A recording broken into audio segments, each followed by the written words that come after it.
O Gazeta Entrevista já está de volta para o nosso primeiro bloco de entrevistas. Deixa eu dar aqui antes esse recado para você que quer cuidar melhor da sua aparência, você que quer cuidar melhor do seu sorriso, da sua saúde bucal. Olha, você pode procurar a Clínica Odontológica Sorriso Saúde, que oferece vários tratamentos, clareamento, restauração, canal, ortodontia, implantes. E a Sorriso Saúde conta com profissionais altamente capacitados, especialistas em todas as áreas da odontologia, com equipamentos modernos, material de qualidade, e você vai ter toda a assistência que merece para cuidar bem da sua saúde bucal. Marque a sua avaliação sem nenhum custo e você vai sentir segurança, confiabilidade para fazer o seu tratamento odontológico na Sorriso Saúde.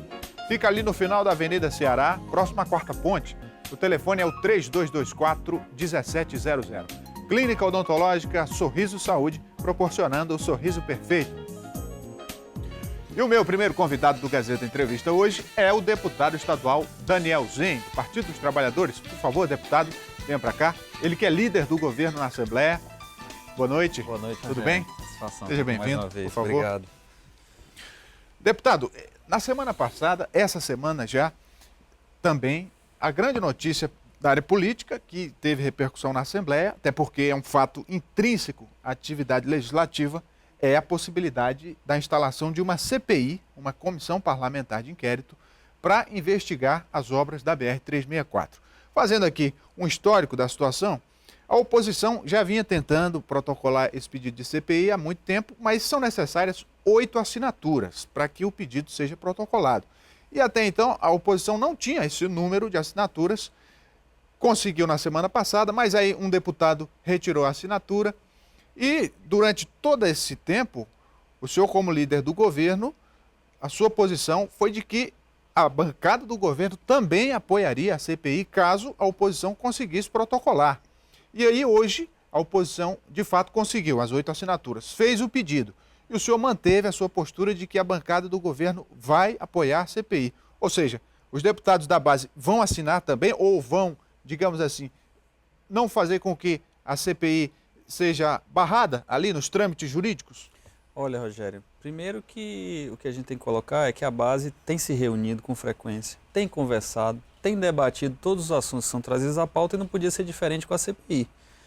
O que nós temos conversado e um entendimento corrente dentro da base aliada ao governo é que o governo não tem temor, o governo não tem receio de tornar ainda mais transparente algo que já é transparente. As obras da BR-364 têm sofrido auditorias constantes do TCU, que é o Tribunal de Contas da União, da Controladoria Geral da União, ou seja, mesmo no período em que as obras eram de responsabilidade do DERACRE, mas que eram executadas com recursos federais do DENIT, elas sempre estiveram sujeitas à análise, à investigação, à auditoria dos órgãos federais. Então, o nosso entendimento é que qualquer análise, qualquer investigação que venha ainda a se somar, eu tenho certeza que não vai enxergar além daquilo que os órgãos federais, que têm toda uma expertise, que tem toda uma equipe técnica, um corpo técnico, que existem exclusivamente para fazer esse tipo de análise, de investigação, de procura, de auditoria. Eu acredito que tudo aquilo que tem que ser desvelado já foi desvelado na BR. Agora, a base entende, e o nosso entendimento é de que nós não vamos obstruir de forma alguma um pedido de CPI, desde que seja uma investigação que, no nosso entendimento, e aí se a oposição quer investigar somente os governos da Frente Popular, a pergunta que se faz é por que somente os governos da Frente Popular?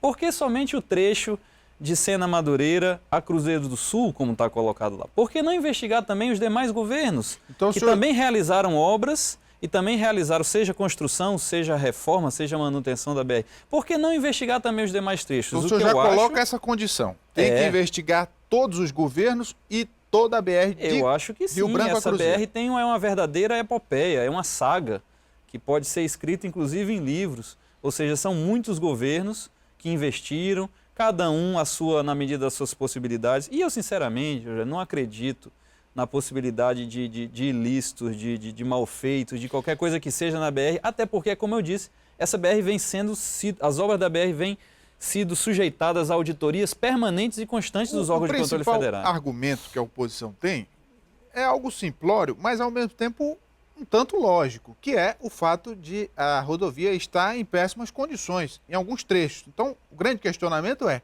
muito dinheiro foi investido, muito tempo foi decorrido e a BR não é uma rodovia trafegável na plenitude. Então, esse é o grande argumento.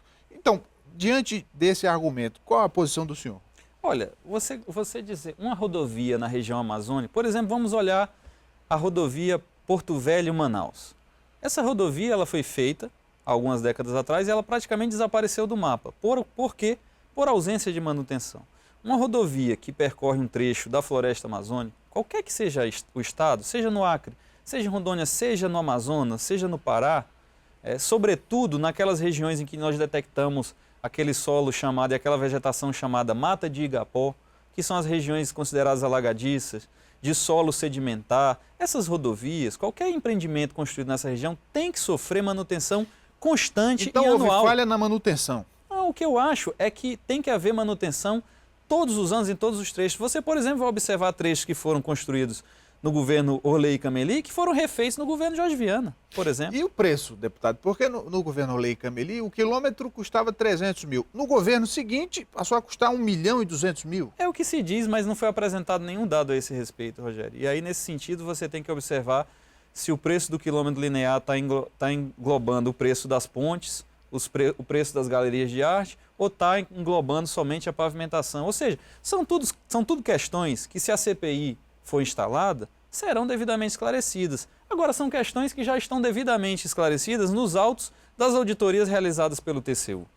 Então, eu sinceramente acredito que essa CPI, a proposta dela, é um instrumento de fazer política, não uma boa política, de fazer aquela política que procura direcionar o holofote para uma determinada situação, para gerar dividendos políticos para quem está propondo. Agora, nós não vamos nos escusar.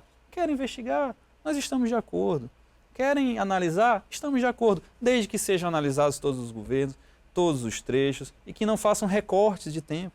Ou seja, querem analisar só o governo da Frente Popular? Querem analisar só um determinado trecho? Por quê? Responda a pergunta. Né? Essa pergunta que eu fiz à oposição. Vamos analisar tudo, vamos analisar todas as obras. Chegou a dizer na tribuna que o recurso que foi utilizado na BR é recurso federal.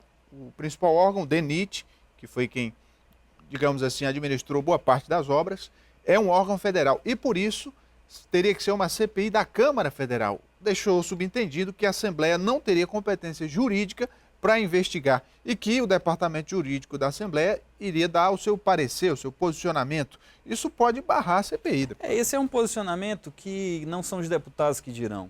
É um posicionamento técnico, diz respeito aos chamados quesitos, os requisitos, os critérios de admissibilidade, ou seja, a CPI ela tem que ter um objeto determinado, ou seja, tem que ter um fato. Eu não posso simplesmente dizer a CPI da BR-364, eu tenho que dizer, há indícios, há um fato concreto que aponta para suposto desvio, para suposto aplicação irregular de recursos, para supostos ilícitos. Existe isso, sim ou não? Quem vai responder isso é a análise jurídica da casa. Tem outra questão, que seja, qual é o período que se pretende investigar? Estão defendendo só os 17 anos, eu estou defendendo que seja investigado todos os governos. Esse período tem que estar lá dito de forma explícita no requerimento. E uma série de outros requisitos que constam lá no regimento interno, na Constituição Estadual, na interpretação conjunta das normas da casa. Há uma lei federal que disciplina a ação das CPIs, tanto na Câmara dos Deputados em Brasília, como nas Assembleias Legislativas dos Estados. Então, essa análise tem que ser feita e tem que ser dado um juízo de admissibilidade. Ou seja, a mesa diretora vai dizer se o requerimento é admissível ou não admissível, até eu poder colocá-lo em votação. O que eu tenho dito foi colocado em votação, nós vamos votar favoravelmente a aprovação e instalação da CPI. E digo mais, Rogério, nós vamos pleitear, inclusive, seguindo a lógica da casa e as regras da casa, a composição proporcional da CPI, naturalmente é normal que a base de sustentação vai pleitear a presidência, a vice-presidência e a relatoria da comissão. E aí a oposição já diz que vai ser uma forma de manobrar a condução do trabalho. Aí são as regras da casa. Você trabalha com as regras que estão postas no regimento interno e na Constituição do Estado. Mesmo antes de ser instalada, o fato é que a repercussão política já existe e as especulações também. Por exemplo, hoje já saiu aí as notícias, colunas políticas, de que A Frente Popular teme de que essa CPI respingue no atual prefeito de Rio Branco, Marcos Alexandre, porque durante muito tempo foi diretor do DERACRE. Quer dizer, há uma possibilidade, se a CPI acontecer, de ele vir a depor.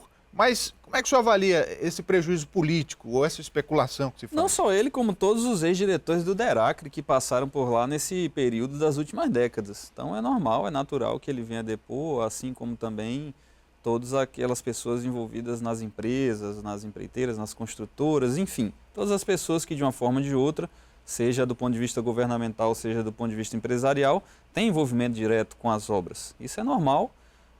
Agora, o Marcos, ele, assim como todo gestor público, nós que já fomos ordenadores de despesa e eu já passei por isso, nós respondemos sempre, no mínimo, a 2 processos por ano, que são as prestações de conta aos tribunais de contas, que é de lei, é obrigatório. Então, essa coisa do gestor público, ordenador de despesa, com exceção de prefeito de capital e governador do estado, que delega a responsabilidade para os seus secretários, e eles, portanto, não respondem diretamente aos procedimentos de prestação de conta, todo gestor público responde a processo, no mínimo as suas prestações de conta aos órgãos. E o Marcos já respondeu a todas as auditorias do Tribunal de Contas que passaram naquele período em que ele foi diretor-presidente do DERACRE. 36 processos de auditoria que ele respondeu já foram arquivados, ou seja, nunca se ficou comprovado nada.